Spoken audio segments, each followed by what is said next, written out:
സാധാരണഗതിയിൽ നിരീശ്വരന്മാർ ഈ ലോകത്തിലുണ്ട്. അതുപോലെ തന്നെ സത്യവിശ്വാസികളുമുണ്ട്. ഒരുപക്ഷെ ജനം ഇപ്പോൾ കേരളത്തിൻ്റെ പശ്ചാത്തലത്തിൽ എപ്പോഴും ഒരു നിരീശ്വരത്വത്തെ കൂടുതലായിട്ട് ഒന്ന് പുണരുവാൻ വേണ്ടിയിട്ടുള്ള ഓട്ടവും നടക്കുന്നതായിട്ട് നമ്മൾ കാണുന്നുണ്ട്. അല്ലെങ്കിൽ നിരീശ്വരർ തന്നെ ഈശ്വര വിശ്വാസികളെ തകർക്കുവാനായിട്ടുള്ള ഒരു പ്രവണതയും കേരളത്തിൽ നിലവിൽ വന്നിട്ടുണ്ട്.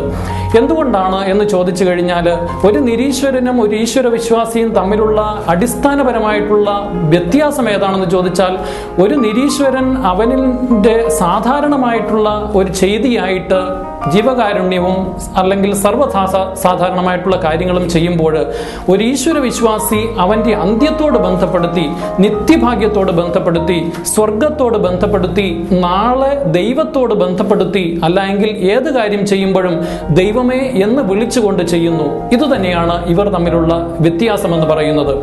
ഒരു നിരീശ്വരൻ ഒരുപക്ഷെ അവൻ്റെ നല്ല കർമ്മങ്ങൾ ചെയ്യുന്നുണ്ടെങ്കിലും ആ നല്ല കർമ്മങ്ങൾ അവൻ നിത്യജീവിതത്തോട് ബന്ധപ്പെടുത്തി, ദൈവത്തോട് ബന്ധപ്പെടുത്തി, അവൻ ദൈവത്തിൻ്റെ സൃഷ്ടിയാണ് എന്നുള്ള ബോധത്തിൽ ചെയ്യുന്നില്ല എന്നുള്ളതാണ്.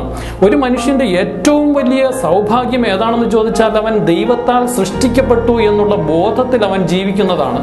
നമുക്ക് ഓരോ ജീവിതത്തിലും, നമ്മുടെ പ്രത്യേകമായിട്ടുള്ള ദൈനംദിന ജീവിതത്തിൽ നമ്മൾ ദൈവത്താൽ സൃഷ്ടിക്കപ്പെട്ടു, ദൈവത്തിൻ്റെ ദാനമാണ് എന്നുള്ള ബോധത്തിൽ നമുക്ക് ജീവിക്കാനായിട്ട് പരിശ്രമിക്കാം.